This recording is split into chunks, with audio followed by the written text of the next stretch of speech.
The button has been pushed. Hello and welcome. What's going on, guys? Coming at you live from the dungeon. It's a day after Father's Day. Telluride just wrapped up. I have an amazing guest for you guys this week. It is Mr. Randy Steele of High Cold Wind. What's going on, buddy? Hey, how's it going? I am doing amazing, man. I am super grateful for you taking the time to come and visit us today. I know that this has been a long road, and I've been telling you for months. I was like, Randy, I want to get you on the podcast. Yeah. So you're here, man, and we're in person. When I was talking to you, you're Chattanooga, so we're a long ways away. Definitely a long ways away. It feels so cool to be in the dungeon that I've watched so many times. It's as scary as it sounds, right? Yeah, it's cool. It's got a better smell than I thought it was going to have, to be honest. See, Shay, fuck you. I told you it wasn't that bad. Shay's not here this week. He gets to be a big boy and do his real job. I think that may be why the smell's not here. Oh, see, Randy knows what's up. Done. Well, buddy, this is amazing. And is this the first time you've been to Colorado? This is the first time I've been here to play music. I actually had my honeymoon here 25 years ago. Oh, wow. We went to Breckenridge and spent the whole week, laid up in the bedroom trying to breathe oxygen because we were from Tennessee. And we went straight to Breckenridge and just sucking lips and sucking air the same week. Just all our oxygen went away. I've come one other time, but this is the first time I've ever come to play music, and boy, man, it's been a great week. Yes. And I can imagine, and we're going to get to some of that. And obviously I want to tell some of that story, but I want to talk a little bit of this foundationally and where you came from, because for me, my favorite part is learning musicians' stories so that then I can start to kind of understand the foundation of their sound and some of their style. Cause a lot of times your story tells who you are. Definitely.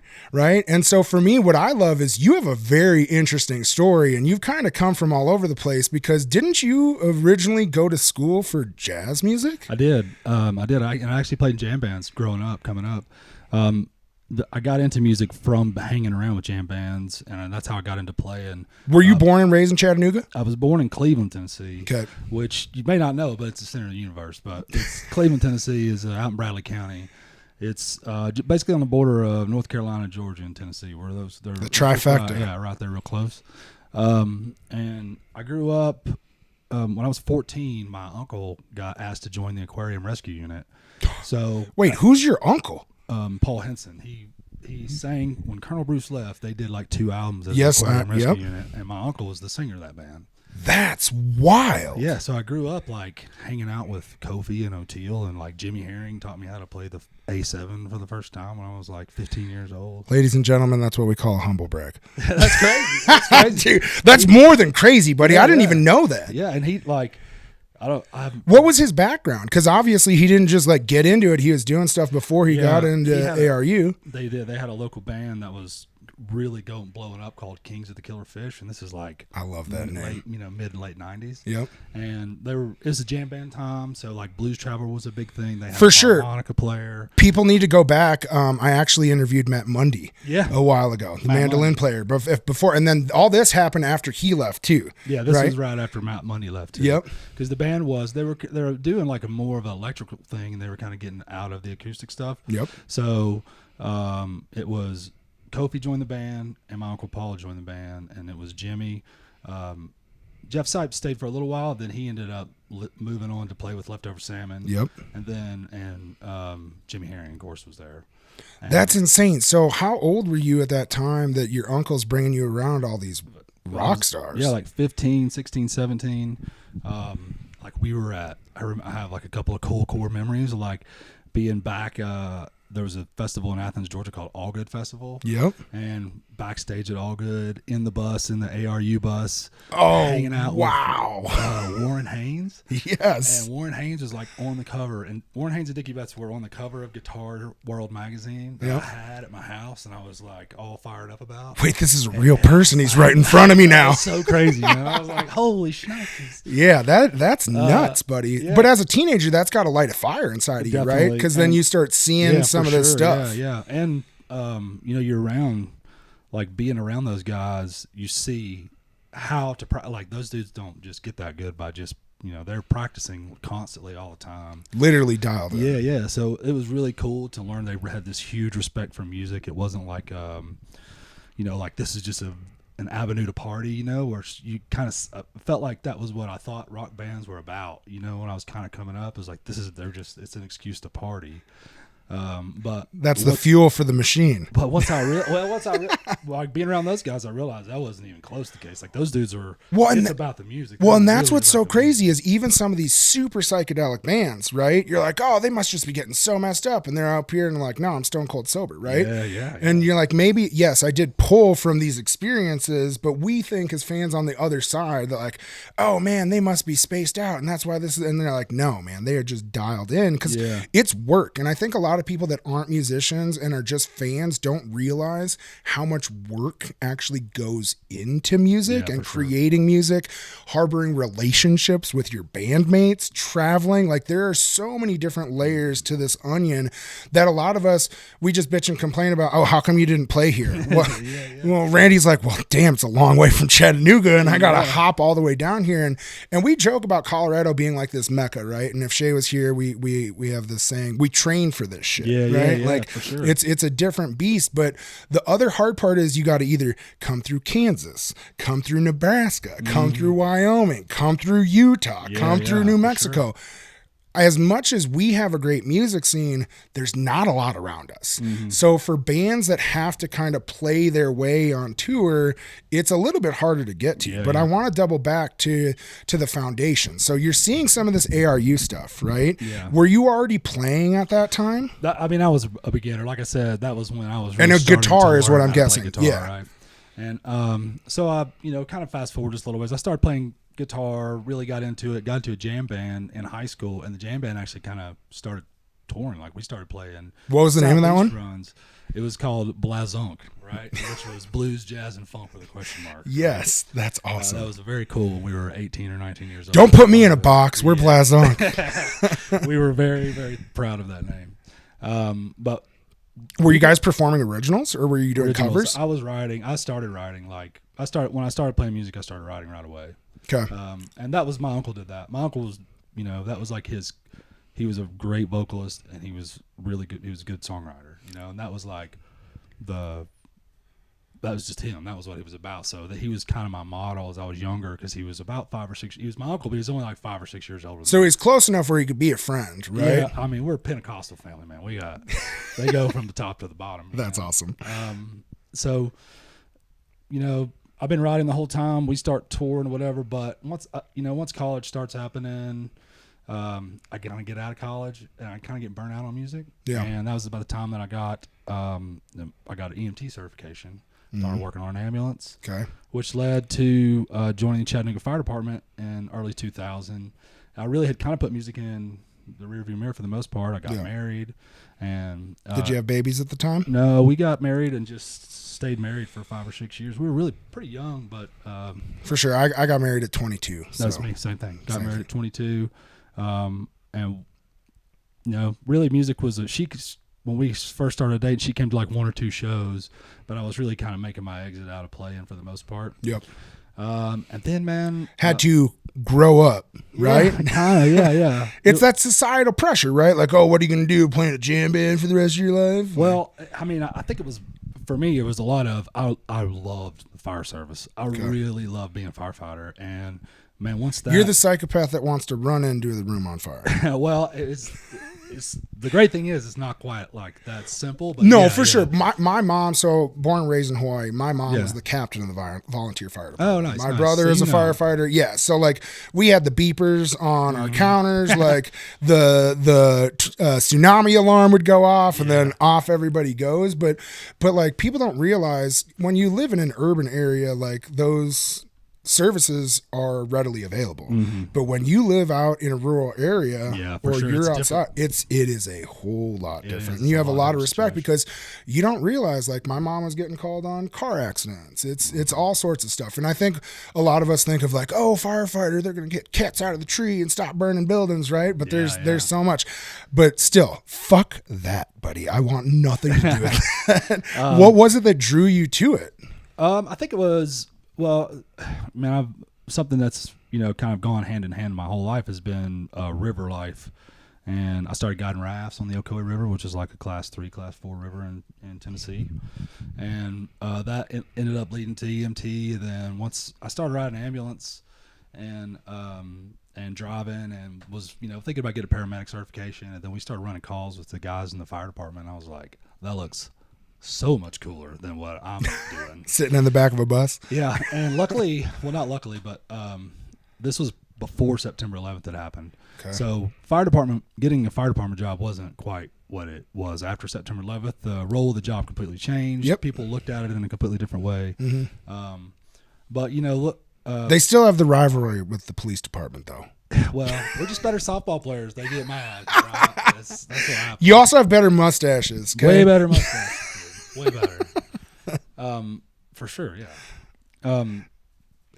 But I had kind of put playing in my background. I was still writing songs. I always wrote. That was always like something I always did. Was it therapeutic, or was there something that your uncle kind of helped you with for that process? And like how, when you were starting, because if you're starting as a teenager, that's like very early on, right? And especially to have that creative. So like, how was it for you in that process of writing? And what were some of the tips that your uncle may have given you that really helped you produce some of these songs early on? We wrote a lot together when I was young, and it would be a lot of like, I would write stuff out and he'd be like, all right, think about this, you know, think about how many songs rhyme the word day and say, or, you know, like there's a million. So just going another level, yeah, right? Yeah. Well, I think he was pretty good at editing. That was one of the things. Like, I can't remember if I really took this from him or took this from other people, but the like Hemingway idea where you just write drunk, edit sober, you know what I mean? Yeah, no, for sure. Was really just appealing, and that was really how I wrote for a long time, was just as much as I could get down. And was it pen to paper? You just put it down? A lot of times I've always had a longer process, like, you know, over a period of time. Stretch it out. Where one thing happens. And a lot of times what'll happen for me is I'll get 2 verses, and then it'll be like a month before I really figure out how to land the third verse. So it kind of marinates, sits in there. Yeah. When you're writing those first 2 verses, do you start with like a thought? Do you start with a line? Is there something that you're kind of trying to branch off from to expand? Because it's always so interesting to me, the different way that you guys as songwriters start to create and where you actually start the process. Yeah. I think it goes... For me, I actually create in different ways. Like sometimes it is the line, you know, like right now I've got a line in my head. I'm in the process right now in the beginning one, right? The inspiration for it was musically, and like, you know, I felt the harm or the melody first, right? Mm-hmm. And the kind of chord progression. And then as I started writing, I came up with a line that I was like, oh, I really like that line. Okay. And then as I've been writing, I've written 2 verses, and I've been messing with this song. The more I've messed with it, the more I think I just like the line. Yep. And I think I may just take everything else and just throw it away. And then just start with that line again with a whole new musical phrase. And is that line is it a hook, or is it just somewhere within that verse? I figured it out. Yeah, I figured it out. That's kind of the cool thing about it. I just really like, you know, the way that line sounds. The way that line hits. So then you're kind of building off of it, whether it's in front of or behind, exactly, right? And then trying to layer that. And it's kind of crazy because like we look at all sorts of different arts, right? Whether you're cooking or painting, right? And you can have this foundation and you can have something that you can start with. But what's so beautiful about the arts is that you can change it into so many different things. Now it's a blessing and a curse, because for you could have this painting that's finished and you're going, fuck, it's close, but that's not what I want it to be. I'm going to throw this away and we're going to restart. Yeah. I think there is definitely a lot of that, like you put so much effort into it and you're like, I don't want to throw this away. I want to keep this. Yeah. The thing, I think it's maybe just age thing, like perspective now. I'm like, I don't have time. Like I know that like that thing that I put to the side, I'll just keep it to the side. So it's in a note, you know, and like maybe one day I'll get back around to it. Yeah. But there's a reason why I kind of realized that I kind of think it's like the first step is good. The second step was great. And now I feel like, okay, now I know where the third step is, but it involves taking the first step and throwing it out there to become the third step. You know what I mean? Yep. So you kind of got to get rid of it and move forward. And now we know exactly why John Hartford had over 2,200 fiddle tunes in journals, right? Because like you guys as creators, you just keep putting stuff down. Yeah. But I think also as artists, there's this level of perfection that people are always chasing. And I think that's really what pushes us as creators to, well, not us, I'm not a creator, but for you guys as musicians and artists to really push you to keep driving. And what's crazy is some of the stuff that you may not feel is ready then comes out later and we're like, why the fuck did you hold on to this for 7 years, Randy? Like, what are you doing? And I do that to myself, you know, like I'll go back and listen to stuff that I would have discarded and been like, ooh, there's something really good there, Ash, you know, and that's part of it. I think too, a lot of it is like what I'm actually writing about has a big part to play. You know, if it's like an emotional thing or something I'm really attached to, a lot of times that all comes out in one big thing. And then it's just editing that down to be a song or editing that to be a, you know. And is that emotional dump therapeutic then? To just definitely. Yeah, because like that's why I wanted to talk to you about this. Because some of your songs, people know this, I talk shit about Fish because I say lyrics matter, right? For sure. Like I really love the storytelling and the folkiness of some of this stuff, and especially like old traditional bluegrass. There's a lot of it there, right? And for you, I love the symbolism that you use and the stories that you tell and the way that it connects. But for me, what's beautiful is when I talk to you guys, you just did it for yourself, right? There's no question about that. And so for you, when you're writing and you're getting these feelings, like you said, you just get it out, right? So what is it that helps you get to that point? Because I think a lot of people that want to create, they try to force themselves, right? And they're like, oh, I'm just going to sit down and I'm going to write. What would you say that you do, and what would you suggest to some of those people that are trying to do something similar? I think to me, it's just kind of like development, you know. I first started, I grew up loving the Grateful Dead. All of my first, 5 to 8 years songs were like Robert Hunter-esque story songs, like. That's why I like you, Randy. Let's go. It was always about, but that was the thing. It was always about something else that never really existed. Yeah. It was something that didn't really exist. But it's a projection of something that could exist, right? And I think those are some of the songs that really connect as well, because then we can interpret them in so many different ways because it's not just like one story. I think I got there. That was where I got to. Like, after I had done that so much, I was like, okay, there's things happening in my life that I didn't know how to deal with at the time. And a lot of it was revolved around work. And, it's one thing about being in I was in a really busy fire station for a really long time. And being in that station, you see a lot of wild shit, man, and I can't imagine dealing with it, emotionally it's difficult, especially it's not like you're not supposed to say that, Mandy. You're a man. Fucking suck it up. Figure it out. You know how it is, dude. Well, that's what it is. Like, dude, I came from a military dad, and like dealing with my emotions or you want something to cry about? I'm gonna give you something to cry about, right? Like shit like that. And it was like, well, fuck, how do I deal with this, right? Now I was one of 5 boys, and now I have 2 little girls, and I have a wife, and I have to like walk through my emotions. And I'm like, I can't even deal with my own emotions. How am I supposed to like deal with yours? Oh man. I feel you. I got a 20-year-old daughter, so I hate to tell you, man, but it's going to get wild here in a little bit. Oh, buddy, I already know. I love my girls to death. We're a day after Father's Day, and I say that I am so blessed. It is the biggest achievement in my life, and I don't take that role small at all, right? For sure, yeah. But fuck. It can definitely be hard, but that's what's so beautiful is it then challenges myself, right? And I feel like I've become a much different person because of that. And so like with you starting to figure that out musically, right?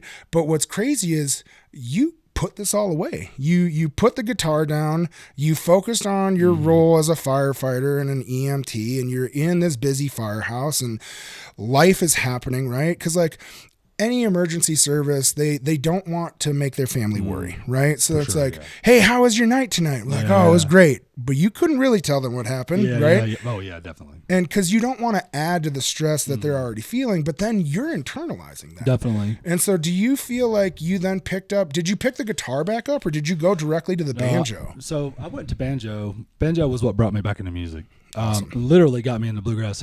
I came into all of it instrument first.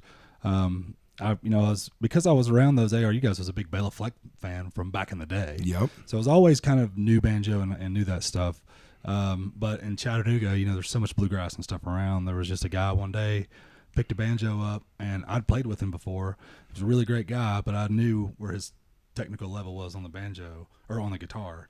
And then he started playing banjo, and he was good. Oh, and wow. I was like, oh man, this can't be that difficult. You know, if he's got it going on, I could probably figure it out. You saw that connection. And man, I was wrong. It was so much harder than I the was guitar. just gonna say, man, a banjo looks so difficult, like the even like the picking style, right? And like rolling and things like that. And so how do you feel like your experience as like a jam guitarist, did it help you at all, or did it kind of hold you back? Because a lot of these bluegrass musicians, this is what they were born into, right? They didn't come like, oh, hey, I'm gonna fuck around and now I'm gonna get into bluegrass. It's usually the other way. Hey, I'm gonna start traditional, and then now, oh, I found some organic something, and now I'm starting to spread things out, right? I mean, being around there and being around all those guys, it was tough. And I think, you know, Billy String said at his IBMA speech that he made this last year, he talked a lot about that, about, you know, like having long hair, smell like weed, not being accepted, and getting pushed out of the circle. Which is fucking insane to me, because I remember seeing him for the first time in 2018 and I was blown away. Yeah. So like anybody that watched somebody pick like that, I don't give a shit what you look like, right? Like, open arms, come do this. But that's what's different about the traditional bluegrass scene compared to like the quote jamgrass scene. Yeah. And I think there's still like a lot of those guys, get off my lawn, right? Like there is a little bit of that. They're sitting at shows. They don't want you standing. There's a different feel. There's a different vibe. And even for like the biggest name in our genre to come out and say something like that. And what's insane to me is like, look at what that man has done for this genre. For everybody. Yeah. I mean, for everybody. And that's literally, exactly it's like it's a perfect example of a rising tide, you know, floats all boats. Because even me, I have, you know, we've gotten so much just because of how big Billy Strings has gotten. Mm-hmm. Our bluegrass band in Chattanooga, Tennessee is going to play way better shows and way better things just because of how successful that guy's been. Like, we have people coming to shows now where 10 years ago, they would have never came. It was just always the same dozen people, you know. Well, I think a lot of people think, oh, bluegrass, and then they think like, which we love and we want that, right? But then there's like this preconceived notion of what it is and what it should be. Sure, yeah. But that's why I love going back to your songwriting, some of the emotions that you have in this, right? And the way that you can connect, because for me, you can listen to something and like it, but with lyrics, you can connect with it and love it, right? Yeah. And then now, like, you start getting emotional attachment to things, and you have your interpretation of what those words mean or what those stories come from. But for you, like, there's so much depth, right? So where were you pulling some of this from? Yeah, so that's, Mike, when we were kind of talking about development, that was really where that development led to, was those originally I was just writing about shit that didn't happen. Mm-hmm. And then I started writing about shit that did happen, but it was kind of happening around me to other people. Yeah. And a good example of that is the song Age of Ben, which, I got a couple of, you know, like songwriting things for that song. Humble brag again. Well, he's an award-winning songwriter, folks, is what he's trying to say. Well, and you don't have to say it, but that's the truth, man. And that was the first time where I was like, so that's really like about 4 or 5 different deals that I was involved in.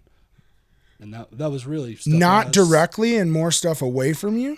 No, more like we're dealing with it at scenes, you know, like we're getting called to these scenes. Mm-hmm. And we're seeing this happen over periods of time. I'm seeing the same kids. I'm answering I'm going, you know, I'm in a neighborhood, so I'm seeing these kids grow up from 5 to 12 to 15.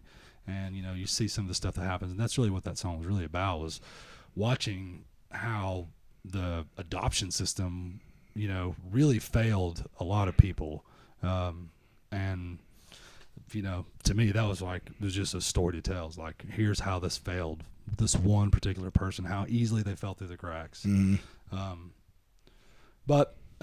When did you start getting more personal and then start diving into stuff that was directly attached to you? And do you feel like that was more of like a safety mechanism to not have to? Because like I said, for me, coming from a military dad, I didn't talk about how I felt, right? Like I just internalized that. I drank my Jameson and fucking dealt with it and moved on to the next one. Yeah. But now in a lot of your stuff, there is more personal attachment, right? So what was it that helped you like break through? Was it some of the accolades and then feeling comfortable about your writing style, or what was it? That definitely helped. Actually having a little bit of success where people were like, hey, you know, we like these songs or whatever, or the streams all of a sudden started kind of popping on one or two of them. But I think the main thing that really changed for me, I had a friend pass away, very, very close friend pass away. And then really about the same time, I was really struggling with some PTSD things at work. And so I started going to therapy and started, you know, like really just kind of dealing with. Basically, my wife was like, "You got to deal with this." You know, like you listen. have to deal with it. As someone else that's been through therapy, it is okay to go and get help and to talk to people. Yeah. And I think for us and people our age, it was stigmatized for so long. Yeah. And I think our generation of folk just don't think that it's okay to talk about those things. And I think that you're doing yourself a disservice because you're holding yourself back, right? And these caged emotions need to be unleashed, and it's gonna be uncomfortable. It's gonna fucking suck. It's not gonna feel good, but I always compare it to like having a backpack, right? And then having all these bricks in my backpack, and I'm just carrying around all this weight. And being the tough ass that I pretend to be, I'm like, fuck it, I'll just figure it out. I'm going to figure it out. Well, eventually that bag gets so fucking heavy that you can't, right? And then somebody helps teach you. And that's what I was saying. Like, my dad didn't have those skills to teach me, right? Because his father was a bomber pilot, right? Like that was just like that wasn't the way that they were raised, and so it's weird to like break that cycle. My mom was a hippie artist, right? So it's like the polar opposite. Like, I don't even know how the two of them found each other, but it's literally like opposites attract. But by finding that, then you start to get some of this. So do you feel like that really helped you start to feel comfortable with your emotions and then put some of that on paper? Well, I think with the death, I dealt with it completely the wrong way, and it took me years to get over. But you said it was a very close friend. Very close friend. And was that the first really close relationship that you had lost? Yeah. And I had seen, and you know, even to this day, I've seen. But it's different. Yes, but it's different. It is different. It's that emotional connection, right? And then it's like losing that. And too, it was very quick. Like it was just like that. He had an undiagnosed heart condition. And he was an adopted guy. He didn't know, you know, and just one day driving on the road has a heart problem. That's it. He just That's insane that you say that, because I had a friend in high school. His name was Grant, and he was 17 years old, and he had a heart issue, and just literally as he was driving to somebody's house, went out. Yeah, done. Exact same. We had a memorial like at the tree that he had ended up crashing into, like everything. But I remember being that 17-year-old boy, and at this time I was already disheveled, right? My parents were divorced. I had moved from Hawaii to Minnesota. I got really good at networking to make my own money, if you can understand what I'm saying. And it was a different life. I was chasing some of these things to get out of reality. And then when Grant passed, the fucking reality and the mortality of my life, it completely changed my perspective. And it fucked me up. But that was the first time I had really dealt with somebody close being gone, because they don't pick up the phone. Yeah, right? They don't. You're right. There's nothing else that you can do, and all you have is what's between your ears, right? And I can't tell you how many times I'm gonna fucking cry talking about this, but like calling that voicemail, right, and like hearing his voice, being like, "Fuck," and it just lets you know, like, and that's why Shay, if he was here, he calls me toxic positivity. It completely shifted me, because I quit being like the egotistical asshole. Like because before I was this big personality. I was playing football. Oh, everybody's buying fucking $30 beasters. It was just a different breed. And then for me, I was like, no, like this isn't what's important. And then for me, it's like, all right, I got to fucking figure it out. You start seeing the shot clock. Yes. And so was it something similar for you? Yeah, but it just didn't happen that fast. Yeah. Like eventually I kind of got around to there. But do you think that it was just because you were burying it? It was, and it was a lot of, like I said, I wasn't dealing with it healthily. And that happens with a lot of people in, emergency services. It's easy to drink yourself to sleep, you know? Which is a lot. It's so much easier to pass out than it is to fall asleep. You know? Well, and it's so much easier to drink than it is to deal with what you're thinking about. For sure. And it's like, okay, cool. I could take a couple shots, and now this haze is there, and I don't have to focus on anything. Yep. But realistically, it just sits there and festers. That's right. And really just gets worse. Yep. You know, it really just gets worse because you cause other problems. It just keeps causing other problems and just. What was the tipping point that really helped you? Well, honestly, I don't think I really did. I think I just kind of slowly walked through all of that for like 10 years, like 10 or 12 years. And then, when was it in that process that you started writing that song? I wrote Cheers to Rob, which is the one we just put out, which is about that, about 5 years ago, which was about 5 years after he had passed away. Okay. And then we've been playing it on stage for like 5 or 6 years, but we just now put it out. I don't know, just timing. Sometimes like you just have to pay attention to the universe, and it just like the timing was just, this was the right time for it to come out. And it's crazy that it happened, like all this Telluride stuff happened all at the same time because it was a big deal for him too. And that's what's beautiful. And so what's fun is like, yes, we start putting this stuff out. I always say energy attracts, right? Yeah. And it's the same thing with relationships because like, oh, cool, I saw your video. I'm like, oh, this is great. And then I dive, I'm like, oh, shit, this is awesome. All right, start talking to you. And then you're like, hey, man, we might be getting a shot. We're going to go do the band competition. Yeah. And you're like, oh. And I was like, buddy, any way that I can help. And it was fun because now like, okay, you have this idea.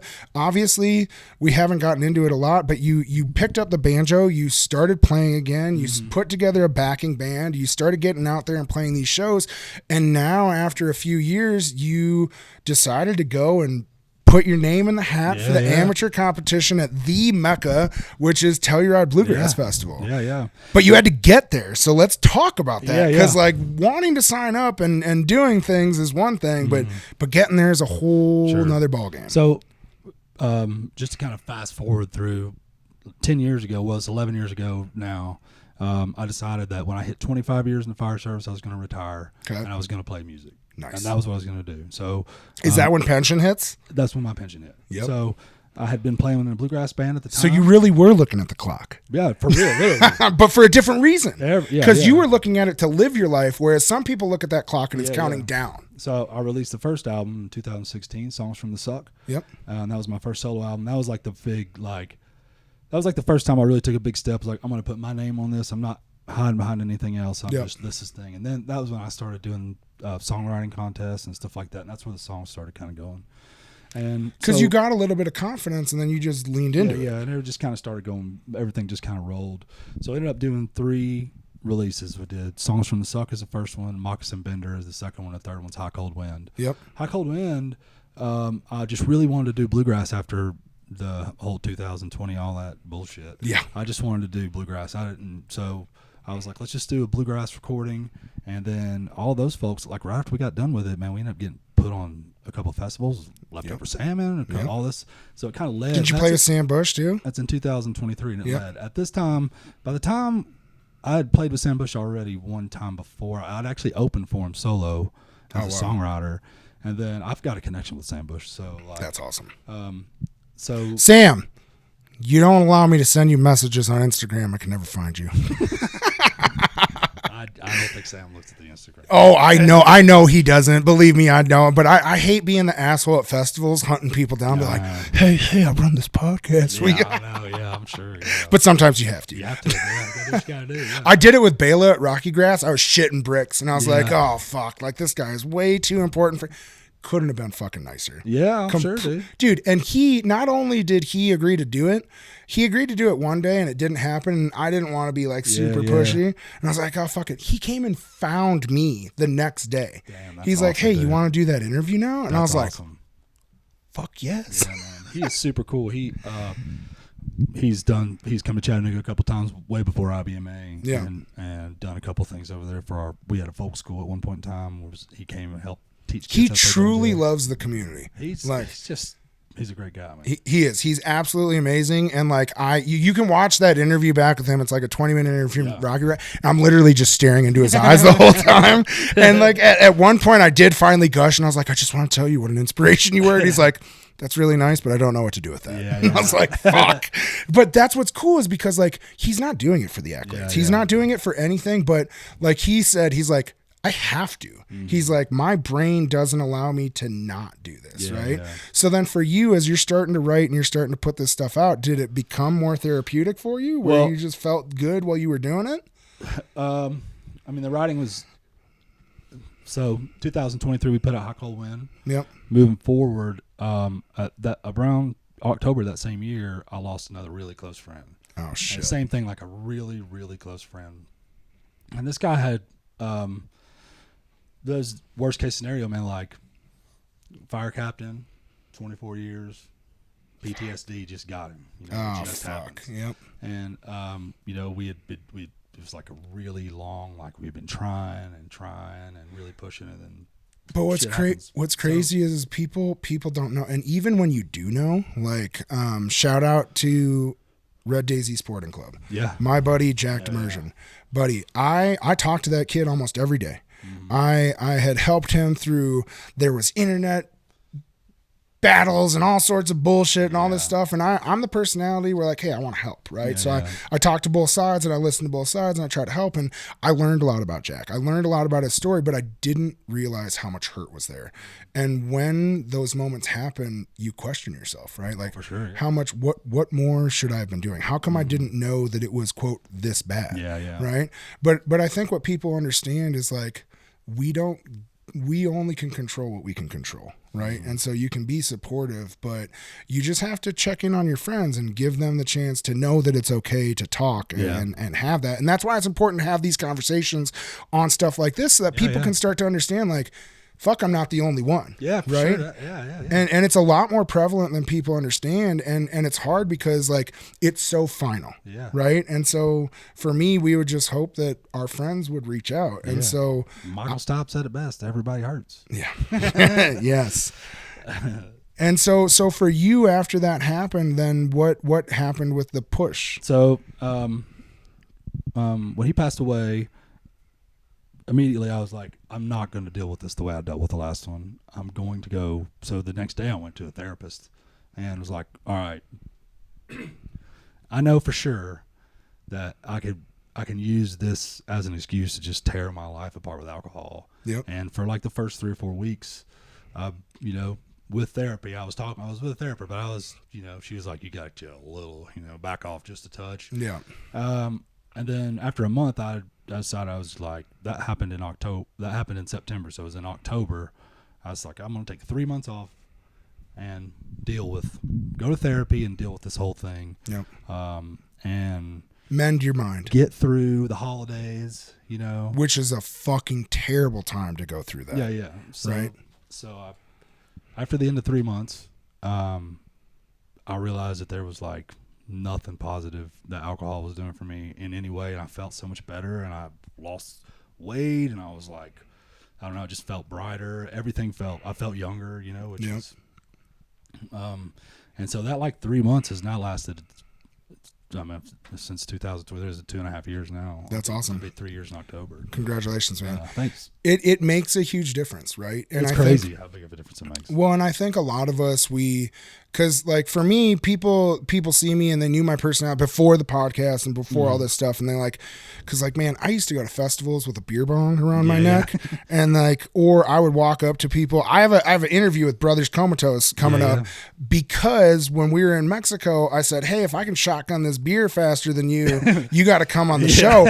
And what they didn't know is I literally used to go around campsites and challenge people, be like, hey, let's shotgun a beer. If you beat me, I'll bring you 2 back. Yeah. And I like maybe lost 5 times in my life. Like, Shotgun champion. oh, dude, it's like 1.2 seconds. It is a great party trick, and it's the same thing with a beer bong. Like, man, I've beer bonged Fruit Loops on in a campsite. Like, I have done some stupid shit, but for me, what I was doing was I was this hurt kid, right? I had so much pain that I didn't know how to deal with. Yeah. That the substances, I was still a fun personality, right? And the substances allowed me to keep being fun, but on the inside, it was fucking eating me alive. Yeah, for sure. And then you become like miserable. And for me, what was really crazy was I never thought like, oh, I need to quit drinking, but like it just kind of stopped, right? That's me. I was just, And I could still have a drink, and I shotgunned a beer in Mexico, and usually I do 10 more after that, but like I just did one, got it done, and moved on, and I don't miss it. Yeah. But what's crazy is, like you said, the level of clarity that comes from not having it. But the problem is is you have to be able to deal with the emotions that come because you've been covering them and drowning them for so long, right? You have to be prepared to do that, because otherwise it can kind of push you the wrong way too. And then you're going to chase some of this other stuff. So I think, like, in your life over those 12 years of dealing with your first traumatic incident to having the second, right, it really helped you grow up and mature. For sure. And yeah, I mean, what really happened there was, so I started to get towards retirement. For 10 years, I've just been doing part-time. Yep. I've just been playing part-time, kind of sitting in the background and writing as much as I can, but I can't do anything full-time because I'm still 60 hours a week at the fire hall. So then the year hits, which is, June 2025. I got 2 years sobriety underneath me. I'm freaking level-headed. I've been writing, and we're playing out as much, and then leave out, and it just becomes solely about music. Like from June of last year, that's everything. Like that's all we've been doing. So then the songwriting, really, that's when it really was like, you said something a minute ago and I said that's funny, and I'd never really followed up with why that's funny, but the song Cheers to Rob, the first lines are, I changed your ringtone to a tambourine without knowing how much it would mean. Every time I hear a tambourine, it just talks about how feel it in your pocket, and you're like, I realize that's not you, right? Yeah. And that was just like a real thing that had happened with when Rob passed away. And it wasn't until I was a little bit sober that I was okay playing that stuff on stage, but I wasn't really okay putting it out. You know what I mean? Like, to share, yeah, like, hey, for sure. For real, here it is, for real. Well, because that's your heart, right? Yeah, you're putting it out. It's difficult. And what's crazy is, like, with your personal growth has now come this growth within your music career. For sure, right? Yeah. Because now, and that's why I say energy attracts. You're putting it out there. You're being vulnerable. You're saying, all right, fuck it. This is who I am. I'm going to be loud and proud.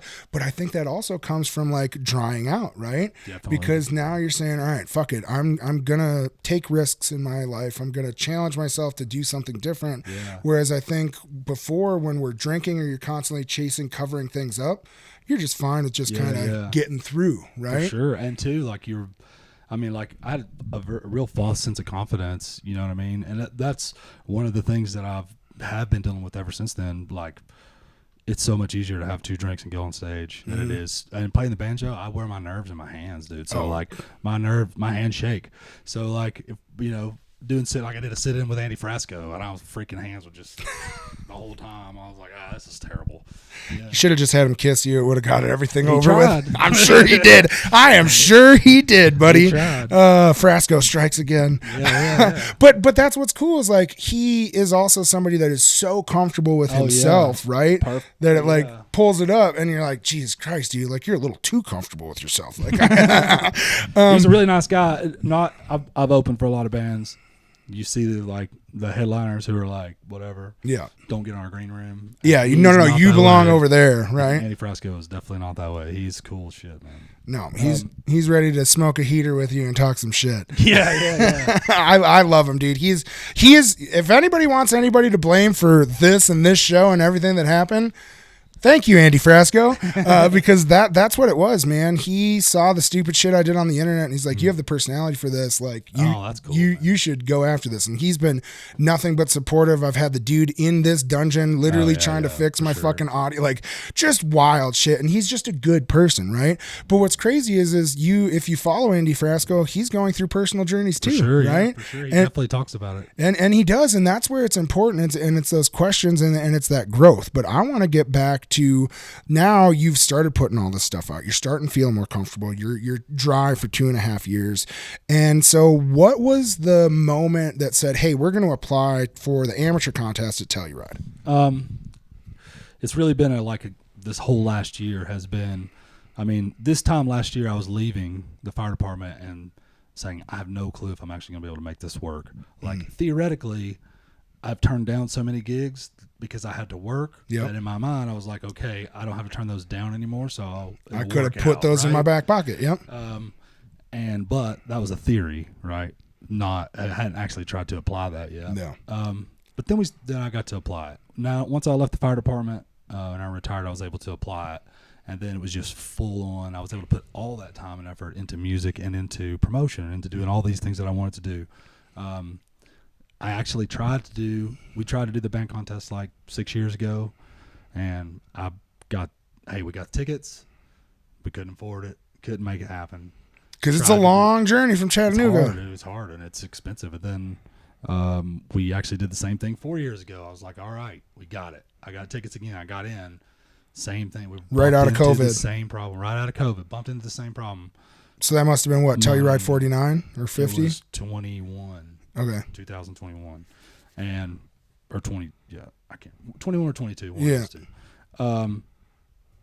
Couldn't afford it. Couldn't figure out a way to make it happen.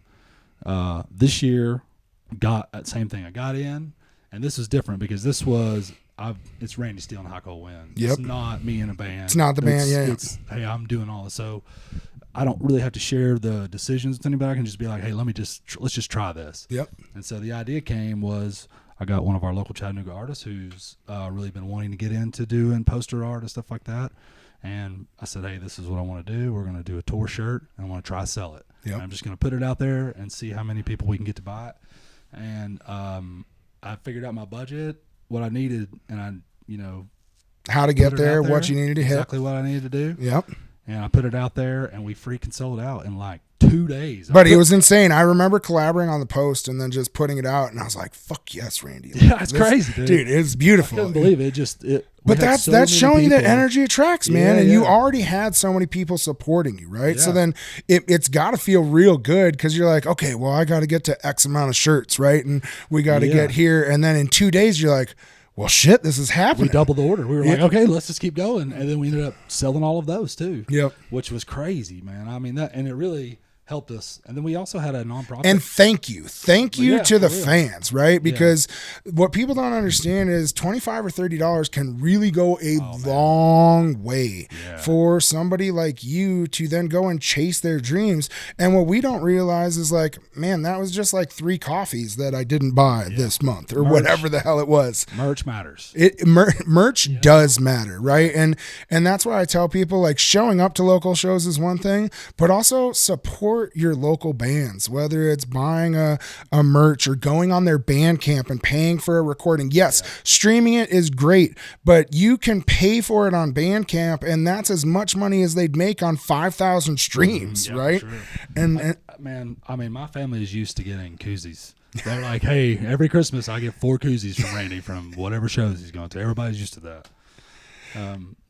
So yeah, that whole thing, all of a sudden, we also had a nonprofit that stepped in called City of Creators, which is like a Chattanooga-based thing in town and they were like, hey, we want to kind of come in and help too. And they all of a sudden, like, we had this great budget that was for the first time. That's normally awesome. Our tours are like we get one good gig, and then we base like 4 shitty gigs around that. Well, yeah, you get a pillar show, pillar show, and then you're like, we'll take anything around this. That. For sure. But for Telluride, it doesn't pay. No. And it costs a significant amount of money. Well, and Telluride's not cheap, and that's the problem is a lot of us have been talking about being priced out of Telluride, right? And it's hard, and that's just for us as fans. So then think about having a 4 or 5 piece band, all the gear, parking is a disaster. What am I supposed to do? Camp with all my there's a lot of questions there, and each one was just like a little. Honestly, man, it was like every time we came up to a barrier, it felt like Mario Go-Kart. Like we hit those 2 little green things and we just skipped right past. So the same thing, like I stayed up for months worrying about how we were going to pay for this. Mm-hmm. And in like 4 days, it just got paid for by just one quick idea. Yeah. And it was kind of like that way all around. I was like, there's these things to worry about. And of course, now I still got to drive home. So I don't we know you got a 16-hour drive home. We're not going to jinx that yet. But so let's talk about this process. So you apply, you have to pay to be in the amateur contest, right? You end up going, what people don't understand is the first part of the contest is in Elks Park in downtown Telluride. Yep. And so that is not within the festival grounds. It's free for anybody to come. It's this little bowl. It's this little wood. It's as bluegrass as it comes, right? And so I remember somebody shot me a picture of every band. You guys were the first ones on stage. Dude. So what kind of butthole puckering moment is that? Because like you have like this lore of, oh shit, I've wanted to do this for years now, right? Yeah. You sell the shirts and you have the budget. You have to drive here. You got all the guys out here. You're finally here. And then, all right, Randy, you're first. Get up there. So we're having, I mean, you think about, like, we had like a 6-hour conversation on which songs we were going to do. Yep. How was it going? Which is the first set, which is the second set? Can you explain to them? Because you have to play an acoustic, a traditional, and an original? No, you have to play a fast song, a slow song, and an instrumental. Yes, okay. Okay, so the only thing they really say is they say originality matters. Mm-hmm. In my mind, I was like, okay, well, we're just playing originals. I'm a songwriter. That's what this whole thing is. That's the engine on this whole thing anyway. I think, the songs are good enough to carry itself. Own, right? Yeah. So we had only been practicing originals. And then we did some YouTube research on, on the drive. We were like, hey, man, some of these people are winning with covers. Mm-hmm. I didn't realize that. And we have. But they made it their own. They made it their own, They right? did, yeah. But we have great covers. We've done that. We've been playing together for a long time, so we have great covers. And I was like, oh man, this temptation was there to be like, but we've pushed that temptation away and stuck to the originals. We get there. Where were you ended up warming up? Were you across the street at Elks Park? Yeah. We so you meet at this one place at like 8:30 in the morning. Yep. So we woke up. The great thing is did you actually sleep the night before? We did. We were pretty focused. We were really focused on doing well in the competition, number one. Yep. And then, so we get there, 8:30 in the morning. We'd already practiced for an hour and had already gotten our neighbors doing. Yeah. Like, fuck off, please. Yeah. At like 6 a.m., we're playing bluegrass loud as hell at a damn hotel. Welcome to Telluride. Yeah. So we get there and he says, we're going to draw numbers, right? And then I was like, all right. So I was fixing to step up. Our guitar player, Brad Clark, he just puts his hand on my shoulder and he's like, I got this. And I was like, all right, man, go for it. You got it. He walks up there and he comes back and he pulled a number one. I was like, dude. So that affected how we had kind of planned on, like, if we see that, we think we can definitely beat a couple of bands that we definitely think we can get into the finals and we'll save a couple back. Yep. But we weren't really sure. So we ended up throwing, kind of, because you have to change your songs from you can't Elks Park into the finals. Yeah.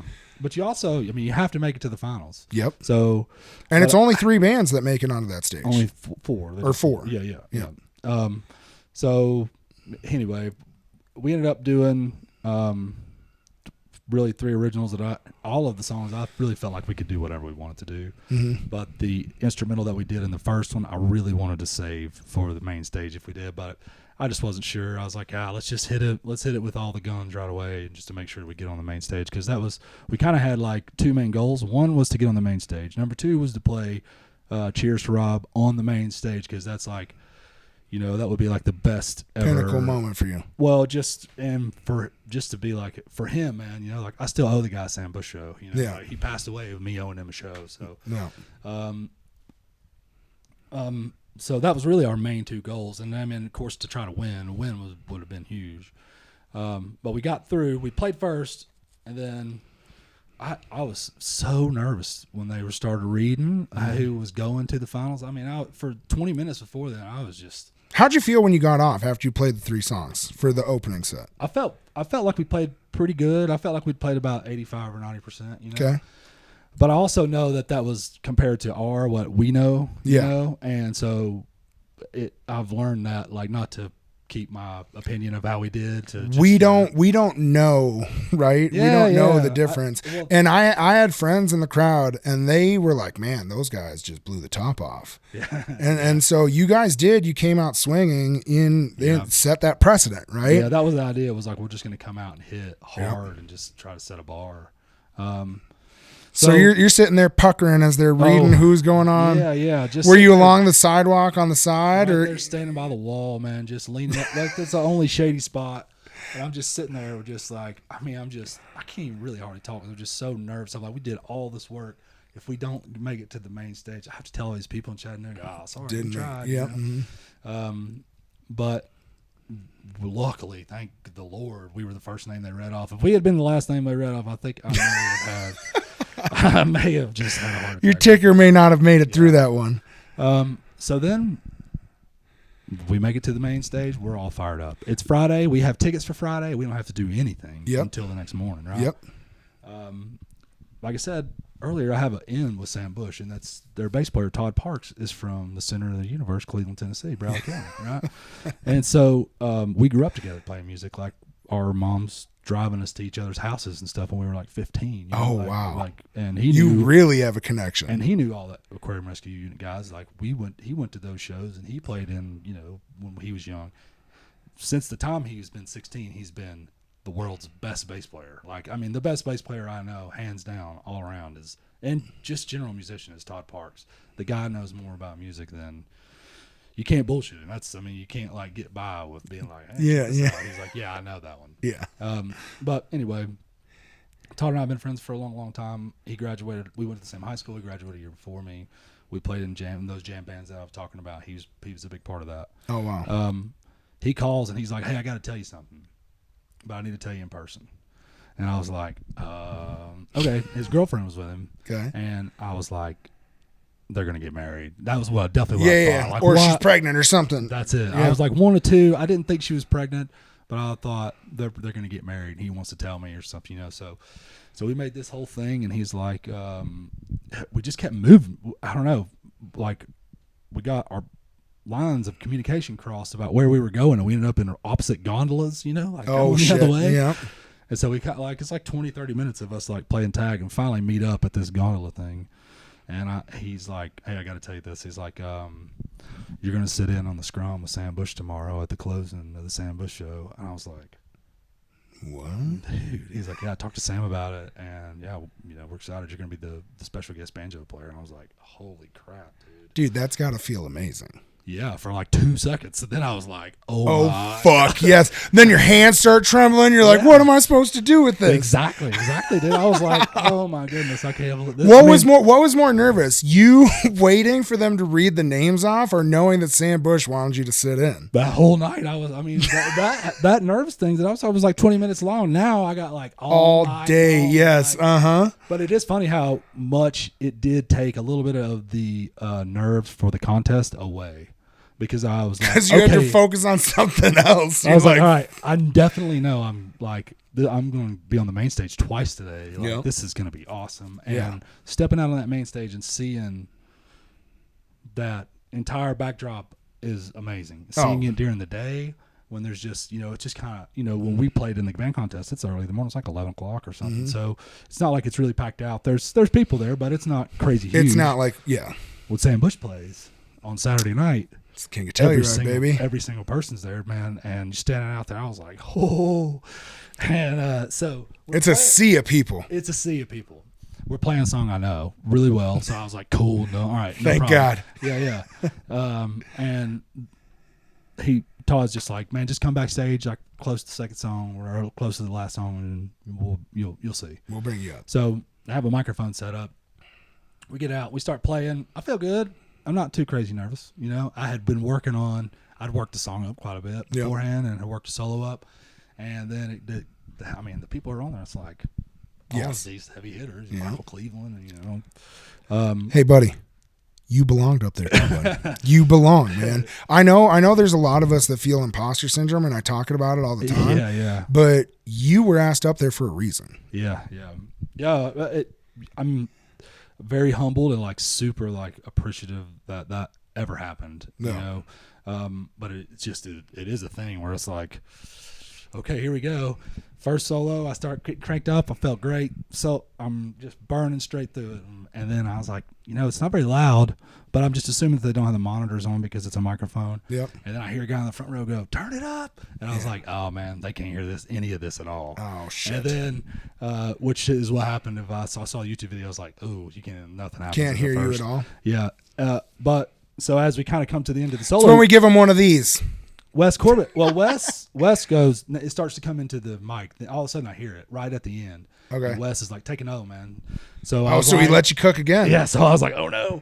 So then it was like, Wes is the shit, and he's the other banjo player with Sam. Yeah, he's amazing, dude. Dude, he's phenomenal. He's amazing.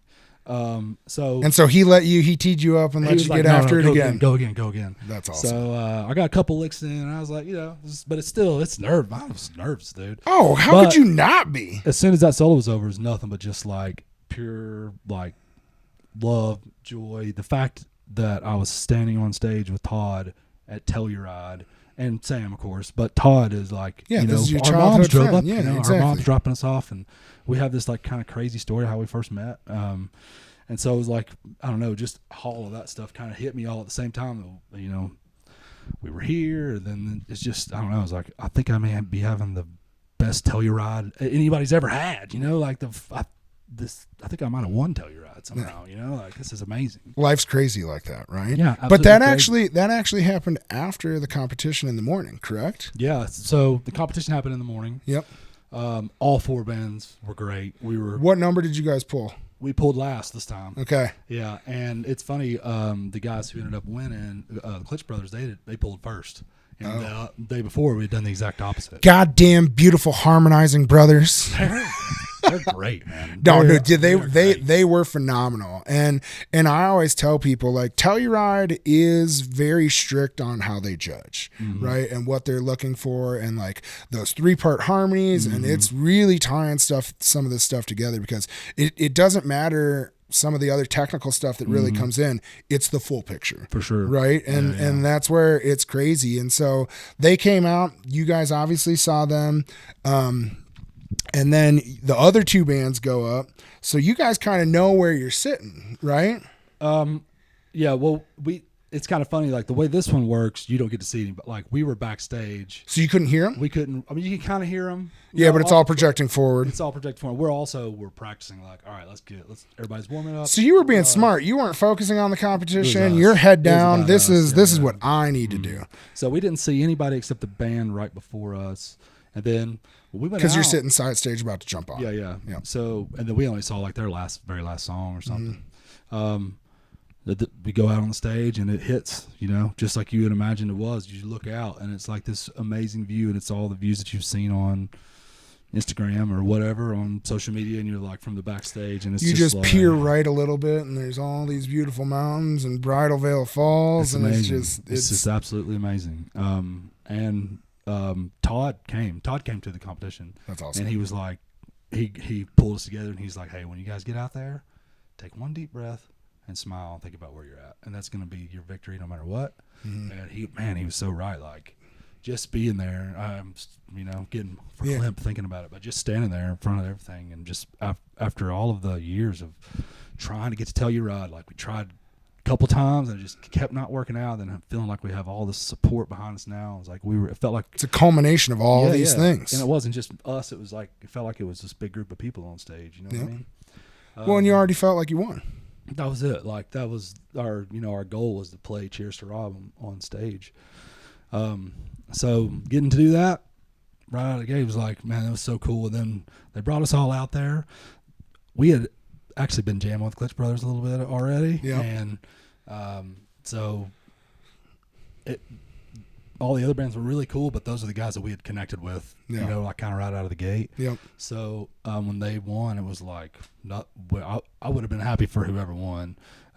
But, when they lined us up, I was like, hey, I want to stand next to you guys so I get in on the picture when they put you guys number one. Yes. And but I leaned the wrong way at the wrong time, man. I didn't get in the picture. You didn't get in the picture. No. It's okay. You're going to get plenty of pictures of your own. And you guys actually ended up pulling second place. Yeah, we got second.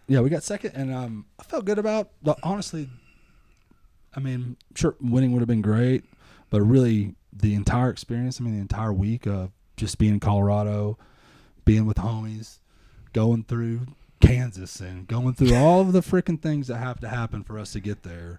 And then you remember all this when you drive home, sir. Yeah. Dude, I'm going to be driving home on a cloud. I'm not joking, dude. I thought about that. I was like, I don't know.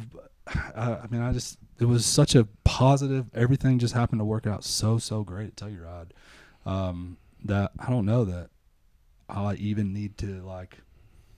Feels like I doesn't need a rest, you know? Yeah. I will, but. And what's beautiful is there are lots of bands that have gone to that competition that haven't won, that then have gone on to do amazing things. Yeah. Your boys, Magoo, we played with them a few weeks back, and they were like, whatever you do, don't win. Make sure you get second place, don't win. Yes. So you followed the Magoo standard, and I think that was the 50th Telluride where they pulled second place. But then you saw, like, it starts to get your name out there. Yeah, definitely. It starts to get you in front. I'm sure you guys already saw some followers start pouring in. You start to see what's going on. Now these streams start going up, and that's why I was trying to chase you, because I was like, hey, I know you're in town. Fucking, I got to get you to the dungeon, because I just wanted to help tell your story, and I feel like that's what people connect with, right? Because then they can really start seeing this. And what people don't know is you're actually a podcaster yourself, right? Yeah, I do. So you have your own show, and I wanted to make sure that we can get as many eyes on you as possible. Because I told you when I first caught you on Instagram, because luckily, I mean, I am a social media whore, we'll say, right? You have to, right? We have to get out there. But what's beautiful is you start to get exposed to some of these things that you didn't see before. For sure. And then you're like, wow, shit, okay, this is great. All right, well, fuck, I'm going to share this too. And then people are like, oh, man, where they, fuck, I don't know, man. Hey, who's your local show? And that's what I asked. Like, hey, if you have somebody that you went and saw at some brewery, some cafe, some anything, you're like, these dudes or this chick rips, send it, right? Because for me, like, I share it. I don't give a shit. People are like, oh, you always put so much stuff out there. And for me, it's like, that's all gravy, though. Why wouldn't I? Right? If we're given this pedestal, like, why not promote it? And so with you, I kept pushing you. I was like, all right, go get him, bud. I saw it, and I really wanted it. But like you said, winning does not mean everything. And you have the right thought process on this, because that's what's going to continue to drive you, is because some people would come in and then be resentful, right? Be like, I got so close, but then I didn't get what I wanted. And all you're sitting here is it's gratitude and humility, right? And that's going to bring you a long way. Yeah, I hope so. Thank you, man. I appreciate that. No, it will, because people see it, right? And to be a creator, sometimes you have to have ego, right? And you have to believe in yourself, or you have to push yourself, but also that can kill you too, right? Because you're like, fuck, I have to do this, and then if I don't do it, then what do you do? Me last night, Sunday night, we did a 7-hour drive to Denver. We got back. I was like, I have got to finish editing this podcast because it has to come out tomorrow morning.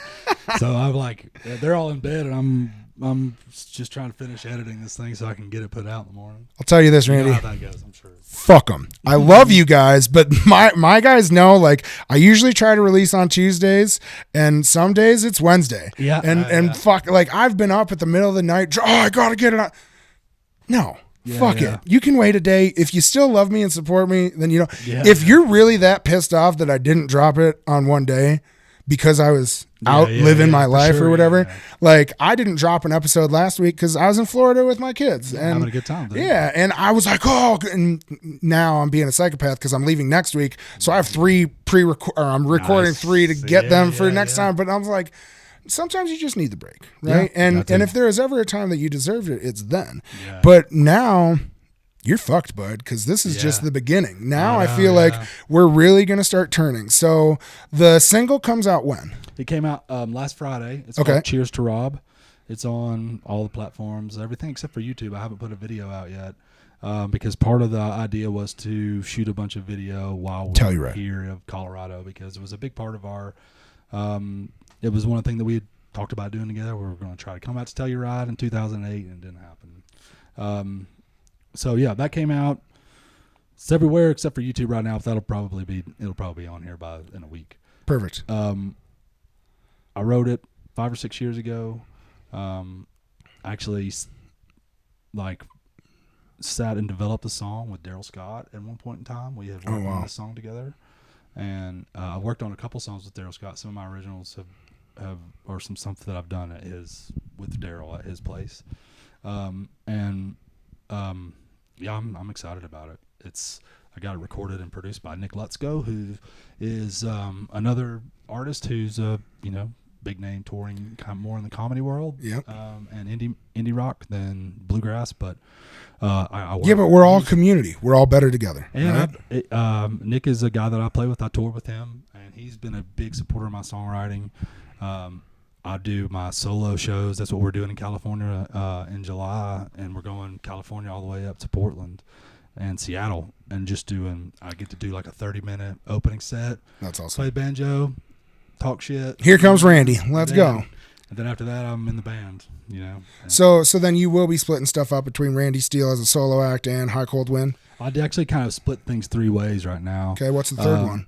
Is Nick Let's Go and the 100K band. Oh, nice. Okay. Because that setup is really, really great. I love doing that setup, and it's different. It's not jam band music or bluegrass, although I am starting to put bluegrass into. God forbid we listen to different music, right? But I don't know if you've ever listened to Nick, but if you haven't had a chance, Nick Let's Go is one of the most creative people I've ever met in my entire life. That's awesome. And I've met a ton of creative people, and this guy, he's an enigmatic. He's an enigma on stage. It's tough to take your eyes away from him. He's a great performer, and being on tour with him is it's just a dream, man. Like pre-sales. I've never had pre-sales before. People are like, we got 150 pre-sales, we got 120 pre-sales. We did all these great East Coast You're shows. like, wait, what the hell's going on? Is that 2 words or Yes. one? I don't even know. Is pre-sales 2 words or one? I don't even know. It's got a dash in it, buddy. We're gonna get there and we'll put it together. Yeah. But that's what's cool, man, and that's what's beautiful is I feel like this is just the beginning of this next chapter for you, right? And I don't think there's gonna be any hope involved. I think that once people hear it, similar to me, man, you're very talented, and like I said, hearing it is one thing, but then the depth and your songwriting is really what I think is going to carry you, because that's something that not everybody has. Yeah. And that's why I really wanted to focus on that with you, because I truly think that you are one of the top songwriters in our genre. And it's very important for us to support people like you so that you can keep doing this and keep making cool shit that makes our heart sing or makes us connect, right? And that's what I want. And I've pulled so much out of the music community. I know that you've pulled so much out of the community. Definitely. People that are fans, they know, man, we live for this shit. We love it. And so we're better together. We support each other. Where can people find you online? Where's the website? Where can we find about other tour dates? Where do we know all things Randy Steele? Sure thing. The easiest thing, the thing that I keep updated the most is Randy Steele on banjo on Instagram. If you're not an Instagrammer, you can always check up on the website, which is randysteelemusic.com. And I keep a calendar on there. I try to keep it pretty updated. I'm pretty good about it. I'm not 100% great about it, but I'm pretty good about it. Getting a lot better.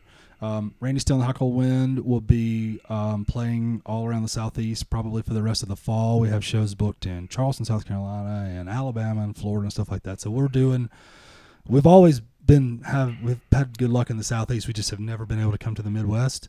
So now hopefully we're opening up this Midwest and Western corridor, and maybe you'll get to see Randy Steele and High Cold Wind out here in Colorado again soon. I'm hoping. Well, and so what you guys should do is, if you want to see it, let these venues know, right? Please, like, hey, if you're seeing bluegrass acts, hey, have you heard of Randy Steele? It goes a long way. I think so too. It really, really does. And so exposure is everything. I can't thank you enough for taking the time, buddy. Dude, I can't thank you. And have a nice 16-hour drive back home. Yeah, I will for sure. All right, and we'll see you guys next week.